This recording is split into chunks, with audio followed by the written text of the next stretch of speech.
So, perineural invasion, Lyme workup, IgM all negative. Again, like I said, this bacteria does not follow the books. What we see is we can see clinically that IgM should fall after 2-3 months. We see continued elevation of IgM sometimes. And in fact, when we see continued IgM elevation in some patients, they're worse. They're much harder to treat. And in fact, again, brilliant study by Dr. Baumgartner, where she actually gave IgM antibodies to those mice that had Lyme disease. And they were much more difficult to treat. And we find that clinically. So IgM null negative, who cares? IgG is 4 positive bands. Okay, so it's exactly what Bob said. There are specific bands and there are non-specific bands. If you have band 23, if you have band 39, and you have band 93. So 39 is, bingo, that's the top guy. That's the one that's most prominent. If you have a single band of band 39, my feeling is you got Lyme disease, and the other ones are just negative.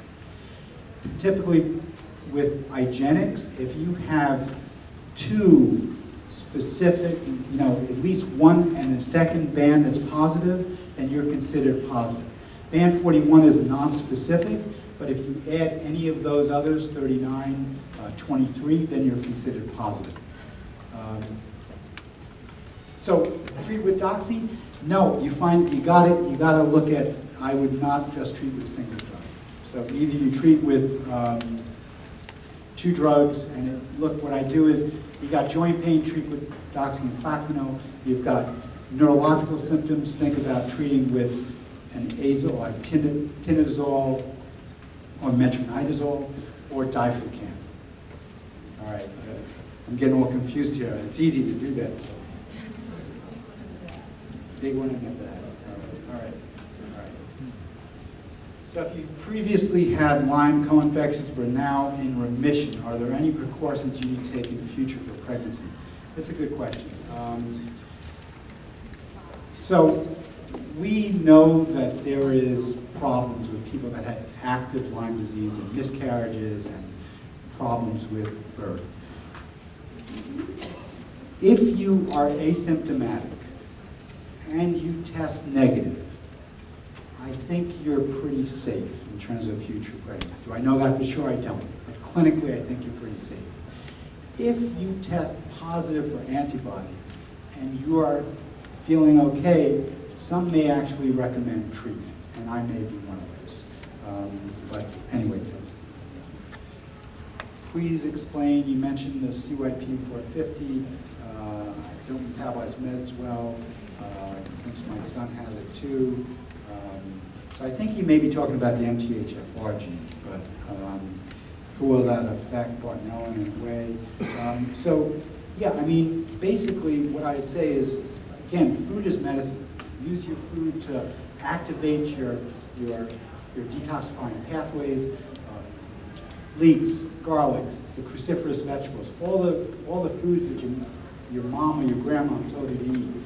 Those are the ones that are good to really improve your pathways. And try that. I'm telling you, food is pretty remarkable.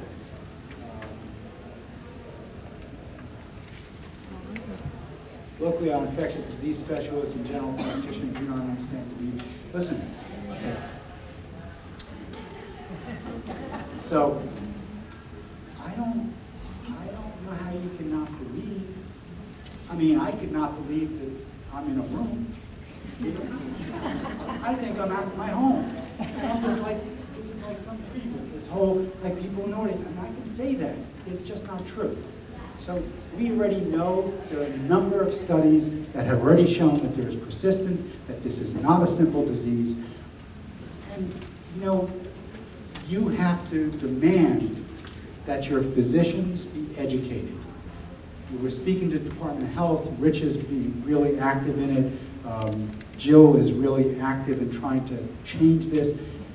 Listen, 15 years ago, when I saw a stroke patient in the ER, we'd admit him. You're good.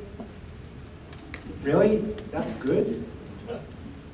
No, because what happened was we recognized, just like with heart disease, that time is important. So just like brain time is important, you gotta educate. And unfortunately, you know, the powers of influence, like the pharmaceutical industries and the people that made these decisions to make these guidelines, they're 25 years old. Get with the program. All right, where do I go? Okay, thank you.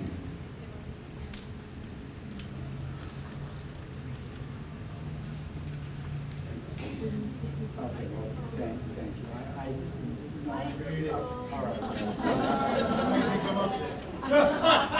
All right, it just says thank you for being there when the other doctors denied Lyme and wouldn't order the testing. It was a long road.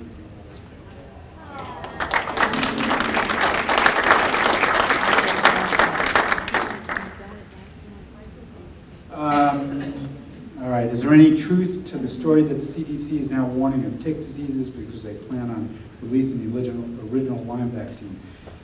You know, the problem with the Lyme vaccine is just that you're vaccinating against Lyme, and we already said that co-infections will not be part of that, which could give people the false impression that they don't have a tick-borne illness when they may have it.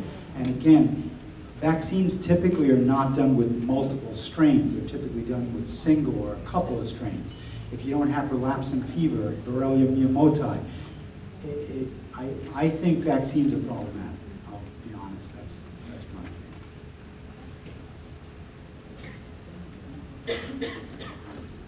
opinion. So, good question. Treatment round 2, restorative phases, is done along with antibiotics. No, it is not. So typically we take people off of antibiotics, we reevaluate them, we really try to look how you are, because you know, these are chemotherapy drugs, these are chemicals, and they do some harsh stuff to you. So we take you off of them so that we can see how you're reacting. During phase 1, okay, is this done along with antibiotics during phase 1? So phase 1 we do it. And then before antibiotics, we typically will give you the gut protocol, really tell you to change your diet. What I tell people is, look, you got a fire raging. And the food that you eat will either, you know, squelch the fire, or it'll be adding gasoline on it. You have the choice. Antibiotics, if I feed the antibiotics to it and you're still putting gas on it, it's still going to be raging. Because I'll tell you that from our perspective, if you do not change your lifestyle, people do not get better. They don't. Or they may get some better, but they don't get as significantly better as everyone else. Thank you. So here, patients with significant financial constraints can't afford out-of-pocket workup. You know, look, I'm going to tell you that demand your physicians. It's not acceptable, right? It's not, you know, for a physician, I don't mean it to be, I understand we're all busy, we're all trying, but when new information is coming out and it's coming from your patients, listen to them and say, look, you know, can you just look at this? And this isn't a simple disease. And I don't think it's acceptable to say, I don't know much about Lyme. That's like me saying as an ER doc, I don't know much about heart disease. So I just say it's not acceptable. And I'd say also in terms of insurance restrictions, we are definitely seeing less.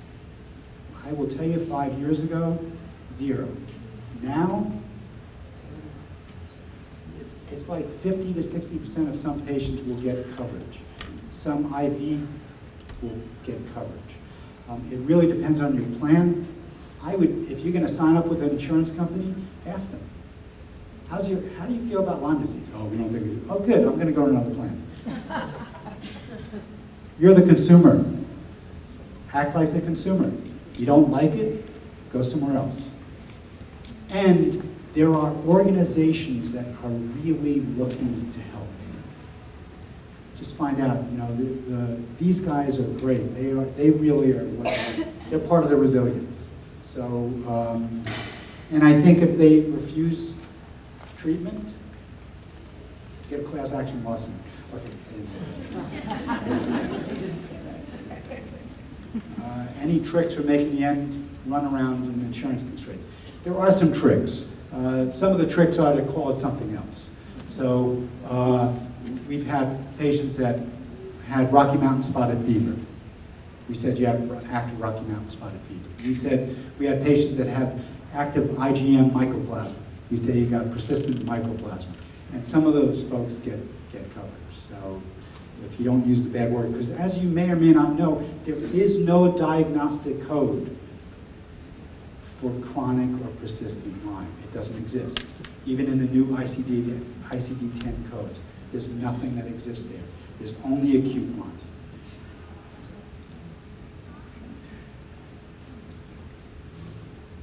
I hear there's a brand of Saccharomyces boulardii that you prefer. I mean, we've used the same company that for a long time. It seems to be very effective. I don't want to give you the company name just because, you know, what I'd say is if it's a good company, it has GMP, good manufacturing practice on it, USP on it, United States Pharmacopoeia, then what's in it should be in it, because that's what the government does. How high a dose do you use for C. diff? For C. diff, we would use probably upwards of 20 billion units twice a day. So that's a lot. Typically, it comes in 5 billion capsules, so we would use that.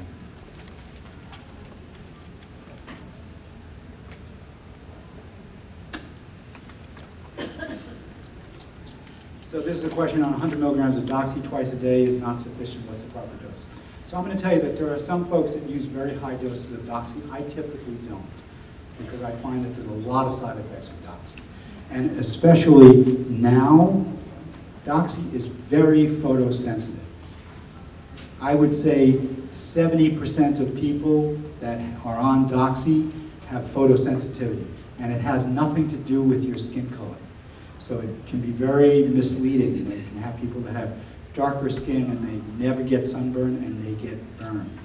And I don't mean little burn. I mean you're talking about superficial second-degree burns like you'd see with really bad sunburn. So Doxy we tend to avoid in the summer months. We tend to use cefuroxime. Cefuroxime has the persistent activity, and we'll use another drug depending on what we think is going on. I don't use the 200 milligrams twice a day dosing. I've seen too many side effects from it, and I don't see its efficacy. I think if you're going to do that, then again, it's better to use more drugs with lower dosing than high drugs with single dosing.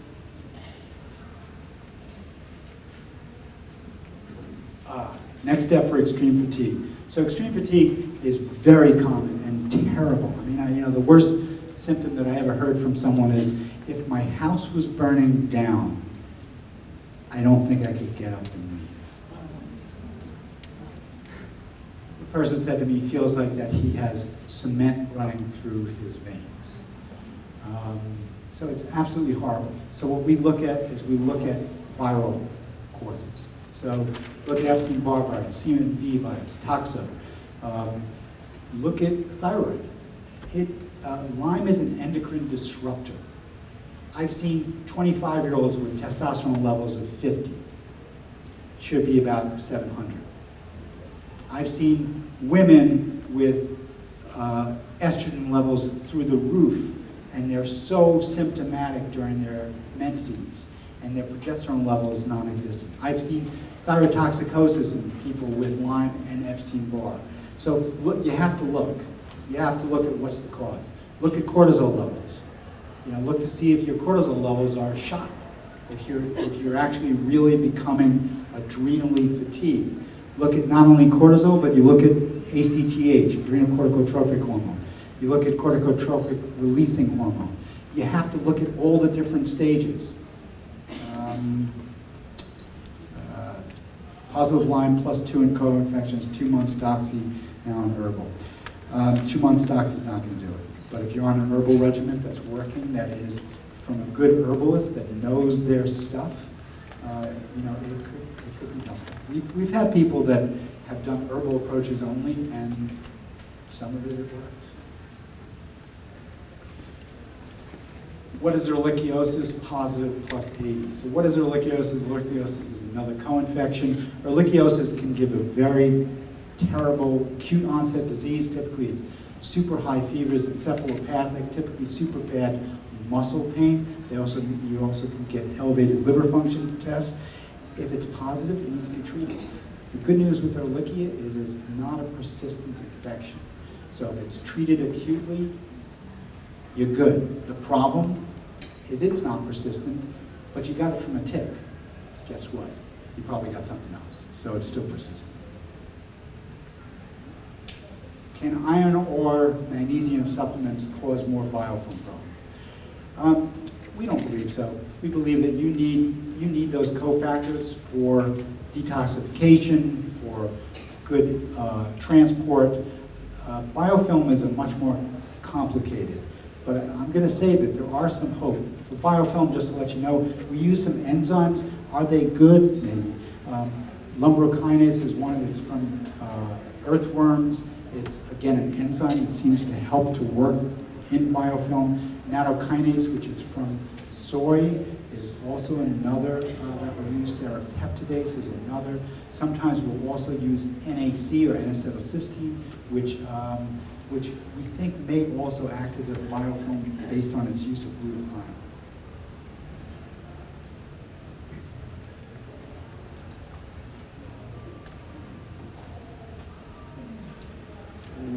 Why are doctors so scared of pandas and pandas?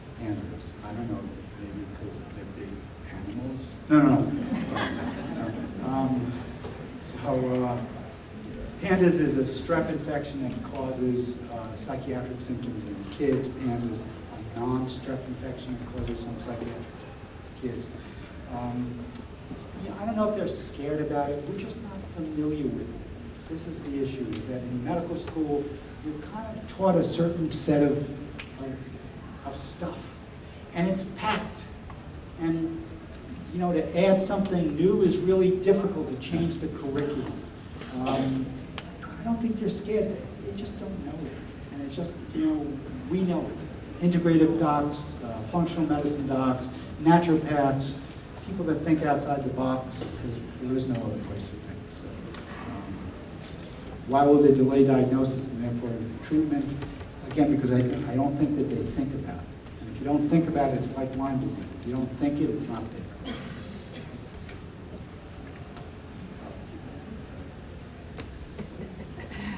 Pandas and multiple Lyme and co-infections. Some has low testosterone, very low cholesterol. Any correlation? Yes. Further testing.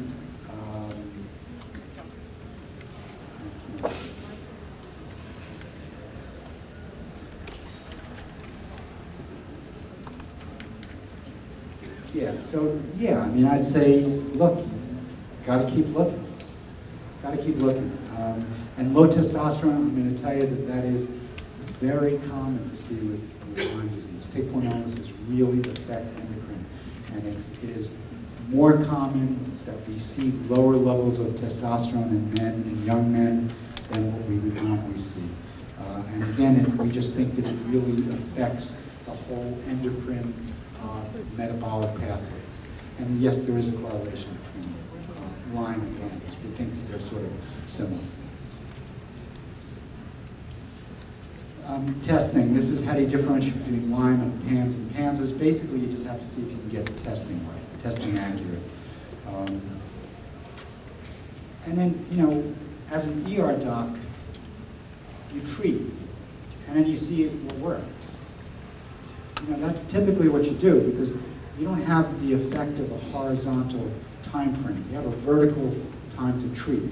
So you do as much as you can within that period of time. I do believe that's the same that you can do, because the testing is no good.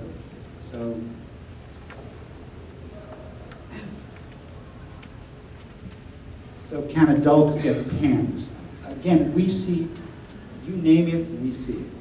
So can you get psychiatric symptoms? I just told you about psychiatric symptoms that we see with Bartonella as a co-infection. If your brain is swollen, it's going to make you crazy.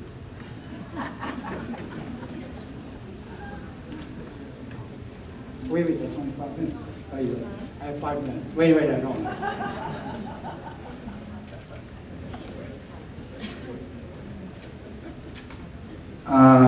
How could Lyme present as a brain or mood disorder? exactly what you just said. So it really is, and what we see is that if you have MRIs of people with Lyme neuroborreliosis, they look very similar to some of the effects that you'll see with people with MS.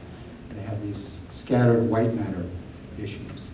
And again, if you've got stuff growing in your brain, like in the monkeys where they had spirochetes that are causing inflammatory reactions, you know, it's going to make you crazy. And again, what we see with Bartonella, when we see psychiatric symptoms in people, we look for Bartonella. And yes, like I said, it can mimic mental illness. We've seen that all the time. Yeah.